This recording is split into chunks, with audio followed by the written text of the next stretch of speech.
Je vais vous partager notre méthodologie, hein, que vous soyez en exploration du marché au tout début, en période de vente, ou que vous soyez n'importe quel type d'entrepreneur. Eh bien, c'est pour moi le levier le plus puissant pour développer votre projet. C'est tous les événements sectoriels, les salons professionnels.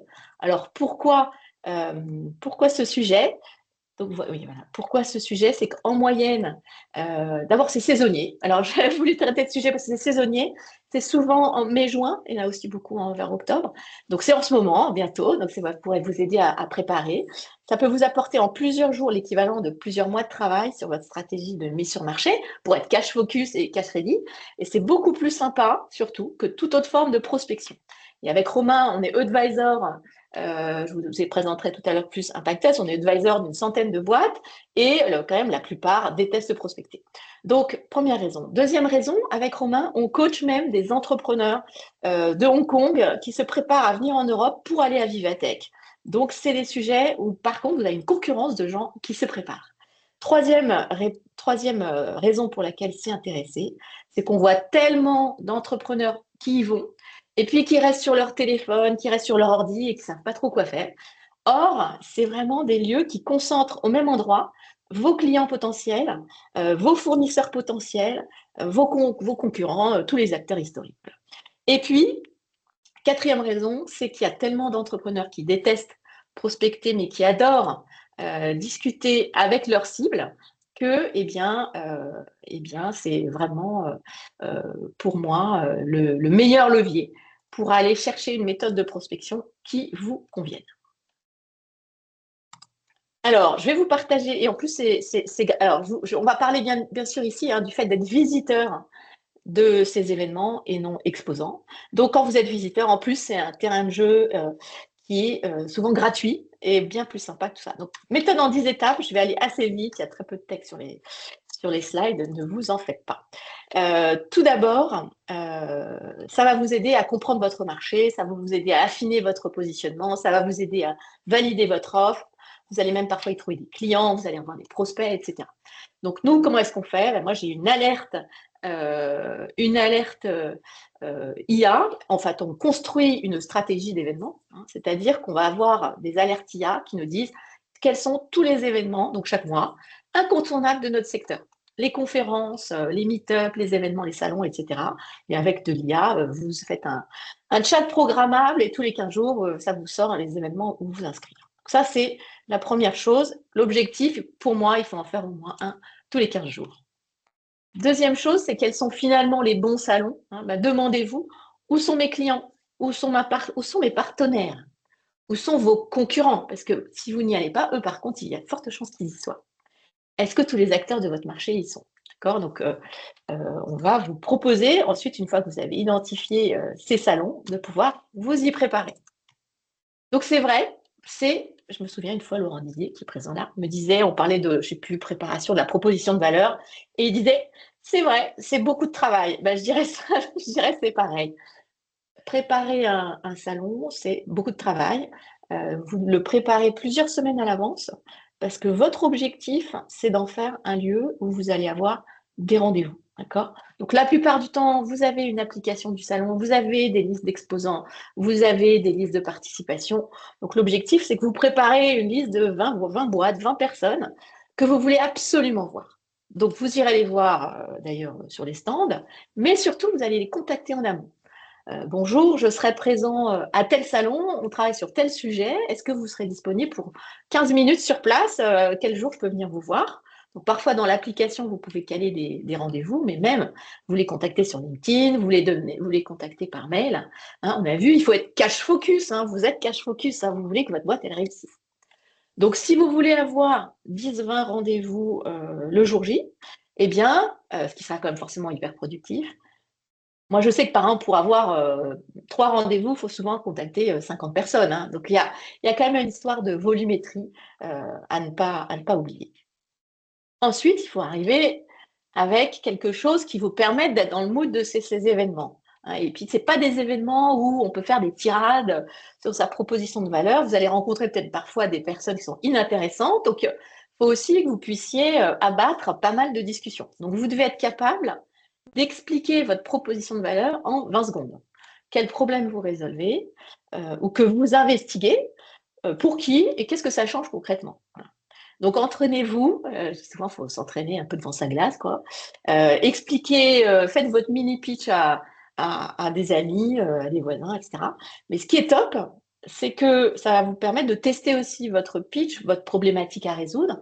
Et tous les gens qui viennent à un salon sont là aussi pour réseauter. Donc c'est un terrain de jeu génial.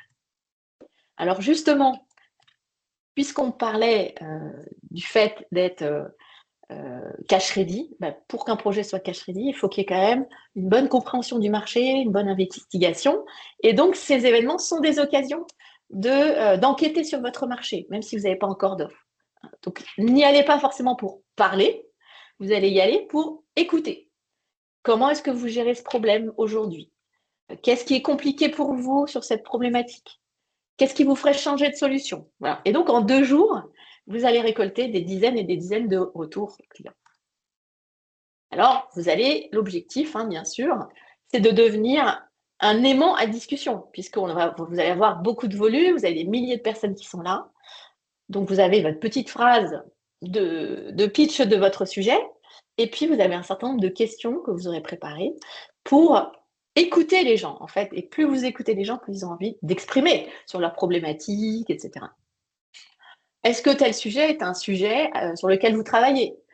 J'ai envie de dire, je ne l'ai jamais fait, mais quasiment on pourrait interviewer n'importe qui dans les couloirs, quoi. Tout le monde vient pour le sujet de la technologie dans le climat, c'est le salon de... J'ai une entrepreneure, elle va à la foire de Paris chaque année parce qu'elle fait de l'audit textile, bah, elle y va et puis elle sait que tous les gens sont là, qui sont concernés par la consommation. Voilà.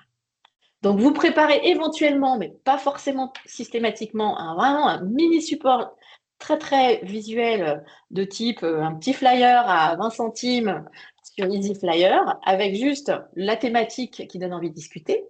Et puis, vous allez quand même générer une suite par rapport à toutes ces discussions. Donc, vous préparez un QR code qui va vous permettre de les envoyer quelque part. Est-ce que c'est un QR code pour prendre rendez-vous plus tard? Ça donne accès à votre agenda. Est-ce que c'est un QR code pour vous inscrire à votre newsletter, pour vous inscrire à un webinar, pour recevoir une analyse sectorielle que vous auriez faite? En tous les cas, il doit y avoir un appel à l'action. Et donc, vous avez votre discussion. Sur ce flyer, vous faites appel, vous indiquez votre idée forte et pour en savoir plus ou pour voir la démonstration, etc., etc. Donc ça coûte vraiment pas cher et ça permet aussi de poser votre projet, d'avoir un début d'existence, en tout cas si vous êtes très early stage. Au-delà de tout ça, toute cette masse de rencontres peut vous donner aussi, et nous on le fait à chaque fois, l'occasion de créer du contenu. Vous allez créer des photos, vous allez poster sur LinkedIn. Donc, c'est aussi un très bon moyen d'aller chercher, de créer du contenu. Notamment, vous pourriez tout à fait partager ce que vous apprenez sur le sujet, montrer les coulisses de tel stand, interviewer les personnes que vous avez envie de rencontrer sous forme de micro-trottoir, juste avec votre téléphone. En posant une question du type quelle est la plus grande difficulté que vous rencontrez sur ce sujet, qui est d'ailleurs le sujet de votre boîte. Donc, j'ai envie de dire, en un après-midi, vous allez avoir une trentaine de réponses constructives et hop, ça vous fait un petit contenu où vous en faites un article. Enfin, voilà. Vous pouvez exploiter aussi cette matière qui va vous permettre de comprendre votre marché, de parler à des personnes, mais également pourquoi pas de publier une petite vidéo sur LinkedIn. Donc c'est à moindre effort, ce que je veux dire, c'est que c'est à moindre effort que cet événement est une synthèse de tout ce que vous pourriez faire en termes de prospection. Si vous êtes en équipe, moi je l'ai fait pas mal dans ma boîte précédente, un événement, un salon, c'est aussi un moment de dynamique d'équipe. Je dis toujours en visiteur, hein. C'est en exposant, bien sûr, là j'enfonce des portes ouvertes, mais en visiteur. Si vous êtes plusieurs cofondateurs ou vous êtes même avec un pote qui est lui aussi entrepreneur, eh bien, vous pouvez transformer. Et pour moi, c'est indispensable et c'est la pratique que j'utilise le plus parce que je trouve que c'est dur, en fait, d'aller à la rencontre de tous ces inconnus. Eh bien, vous pouvez transformer ces événements, ces salons, en challenge d'équipe, en challenge pour avoir tous ces résultats dont je vous parle. Par exemple, vous dites, allez, nous on le fait avec Romain, hein. Allez, on se fixe un objectif, là dans la journée, dans la demi-journée, on essaye de parler à 10 personnes chacun. Ok, on se retrouve dans 1 heure, on fait le point. Ok. Qui a eu le plus de feedback sur une démo?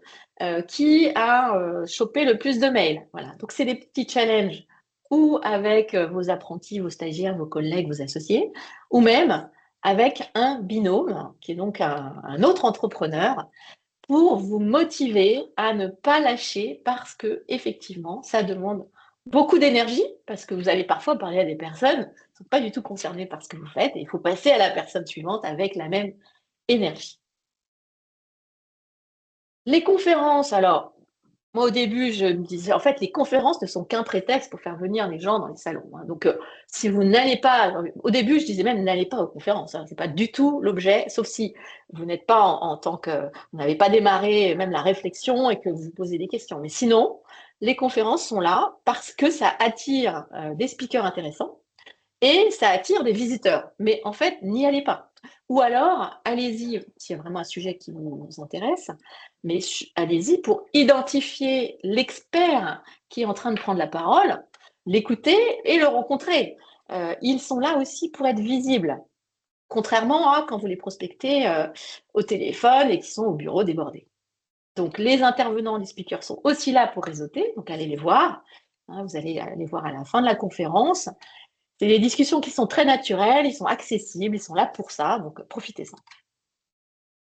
Et enfin, j'ai enchaîné 10 points rapidement. C'est là que tout commence. Cet événement, ce salon, ces événements et salons, puisque vous en avez dit 2 fois par mois, hein, ça a été un travail de préparation, mais surtout, vous avez généré peut-être 20, 30 contacts, vous avez attrapé beaucoup de mails, des gens sont intéressés. Et donc là, vous organisez le suivi. C'est là que le travail opérationnel va vraiment commencer et c'est souvent là qu'on oublie de rebondir. On repart dans l'opérationnel et on perd tout le retour sur investissement que pouvait apporter cet événement. Donc, vous envoyez des messages à toutes les personnes que vous avez rencontrées. Ravi de vous avoir rencontré au salon Tartampion. Est-ce que vous seriez disponible pour poursuivre la discussion la semaine prochaine? Ça permet, donc voilà, vous vous êtes vus en présentiel, il y a une confiance qui s'est créée. Ensuite, vous allez en faire des vraies opportunités commerciales. Et c'est là que démarre le travail commercial. En tous les cas, il y aura eu les espèces de plugs relationnels humains, parce que vous vous serez vus sur place. Donc, en conclusion, moi j'ai envie de dire personnellement, sans un binôme, c'est vraiment chaud, parce que j'ai encore fait récemment, il faut vraiment y aller avec la patate et tout seul, ça peut être difficile, donc allez-y à plusieurs. C'est vraiment des accélérateurs indispensables, surtout en ce moment où on fait tout en distanciel. C'est des moments où tout se joue dans la confiance, dans votre préparation et vous créez du lien avec vos interlocuteurs. Donc, je vous souhaite vraiment de tirer profit de tous ces accélérateurs que sont tous ces événements.